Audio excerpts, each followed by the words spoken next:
Here's my take. It's a beautiful thing, Donald Trump said recently, musing about a joint venture with Iran to act as the gatekeepers of the Strait of Hormuz. The same day he posted on Truth Social, big money will be made dealing with the traffic buildup there. These are revealing remarks, not because they are outrageous. Trump has said many outrageous things, but because they distill a worldview. They suggest a shift in how the United States might see its role, not as the guarantor of a system, but as the participant in a deal. For most of its history, the U.S. has taken a different view. Freedom of navigation has been treated not as a privilege to be sold, but as a right to be defended. The young republic's first military intervention, the quasi-war with France, was fought in part over interference with American shipping.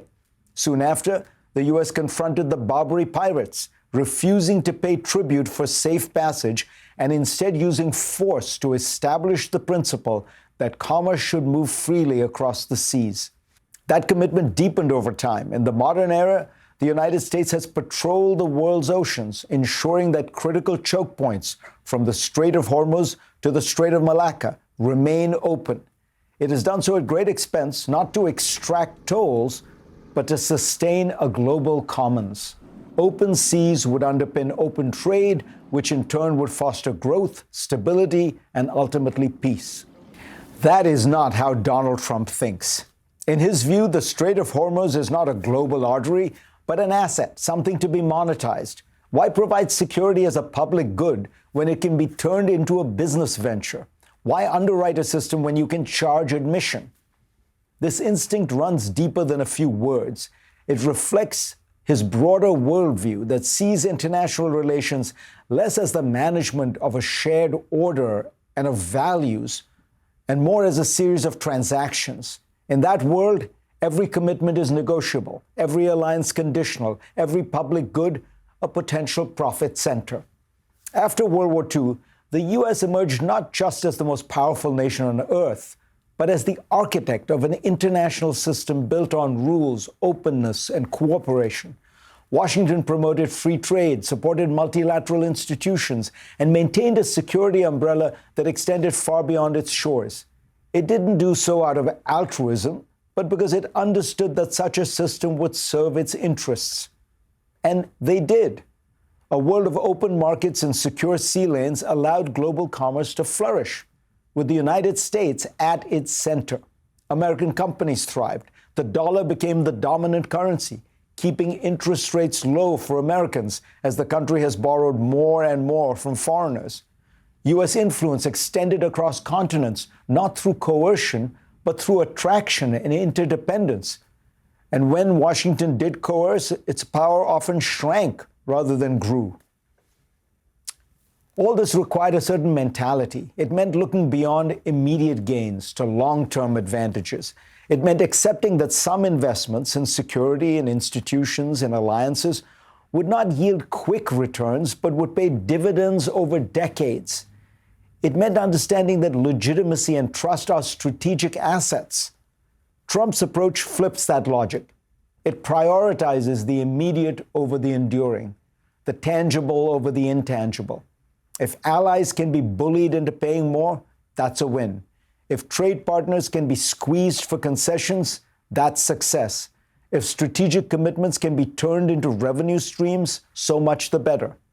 The costs in diminished credibility, frayed alliances, lost trust, and a weakened overall system are diffuse and deferred. The gains are immediate and visible. The scholar Stephen Walt has called this behavior that of a predatory hegemon. The truth is, most hegemons were predatory. Great powers have taxed trade routes, extracted tribute, and leveraged dominance for direct gain. Rome did it, the Habsburgs did it, Napoleon's France and Imperial Germany did it. Even Britain, often seen as liberal, ruled its empire in ways that enriched the metropole. What made the United States different was not that it lacked self-interest, but that it pursued it in a broader way. It built a system others could join because it offered wide benefits. It restrained its power even as it exercised it. It chose, in other words, to be an enlightened hegemon, one that understood that the surest way to sustain dominance was to make it acceptable. That choice is now in question. To treat the Strait of Hormuz as a toll booth rather than a global commons is to misunderstand both history and strategy. The U.S. benefits most not from charging per ship for access, but from building a world in which commerce flows freely and Washington's central position is reinforced. To abandon that model for short-term extraction is to trade a durable advantage for a fleeting gain. If the U.S. becomes just another predatory hegemon, it will discover what history has long shown. Such power is feared, resented, and ultimately resisted. And in time, it is not sustained, but overturned. What will a U.S. blockade do to oil prices, and what will it do to the global economy? What is it all already doing? Joining me now is Karen Young. She's a senior research scholar at the Center on Global Energy Policy at Columbia University. Karen, so first of all, tell us, where do things stand right now? It does seem like the markets are assuming that this will all resolve itself because the price of oil isn't actually that high given what's happening. The price of oil isn't as high as we might expect it to be. That's exactly right. And there's also a lot of difference between the futures market and what's being sold sort of ready-to-go barrels or the spot market. And I think there's some wishful thinking of, the ability to encourage, more transit of barrels through the Strait of Hormuz. That's obviously not resolved. And so since the beginning of this crisis, we've thought about sort of two variables. One is the duration of the conflict and the duration of the impediment to transit. And the damage to oil and gas infrastructure in the region. So those two things are actually getting more serious and more detrimental to higher prices. And what does the blockade do in that situation? So the blockade creates this extra layer. We had basically a diversion of the blocked oil supply going through the pipeline in Saudi Arabia, about 7 million barrels a day there, the pipeline in the UAE, about 1.8 million barrels, and the Iranians themselves exporting about 1.6 million barrels a day, and the Omanis avoiding the strait completely. If we have a blockade, we still have the problem of a shortage in the market of about 7 million barrels of crude, 4 million barrels of product not getting out. And we just added to that by making the Iranian barrels off the market. Because the Iranian barrels won't get through. Exactly. So price of oil probably tomorrow will go up. Probably tomorrow will be another Monday where we had the sort of softening comments towards the end of the week by the Trump administration, the announcement of the ceasefire, and now again a bit of a shock. President Trump says when this is all over, oil prices will go down. What's your reaction to that? When this is over, it could be a long time from now. And that entails, the resumption of traffic, no real damage to oil production infrastructure or LNG, and some sort of accommodating government in Iran. Those are huge variables which are really, really unsolved. So I think for now and into the end of 2026, we're looking at elevated oil prices for certain, elevated LNG prices for certain, because of this sort of time it takes to restart, and of course the unknown of traffic flows getting in and out of the strait now. The crisis in Asia is very acute. I mean, in Sri Lanka, they've shortened the school week. In Thailand, they're telling government employees don't take elevators. People are being told don't use air conditioning. Is it going to get worse in Europe? I mean, the U.S. is probably fine, but in places like Europe? Well, we're not fine. I mean, these prices are global, and so we are going to see inflationary pressure both on transit fuels and on food in the U.S. But yes, Asia has felt the pinch first.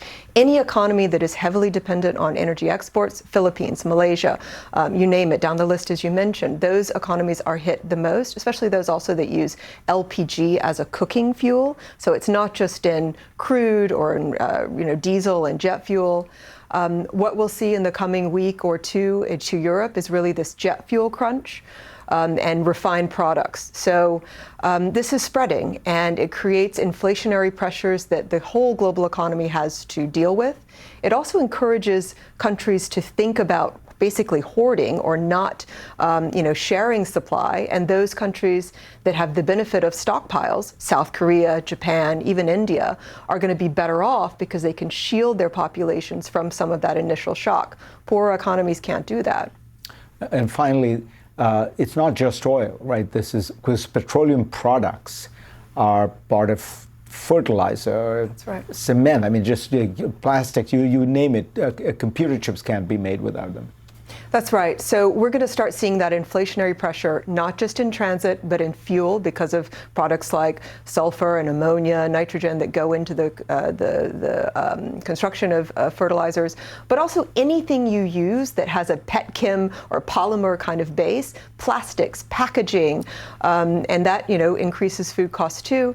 Is going to be tough. So, think about everything you buy at a retail big box store. It has some component that originally came from hydrocarbons.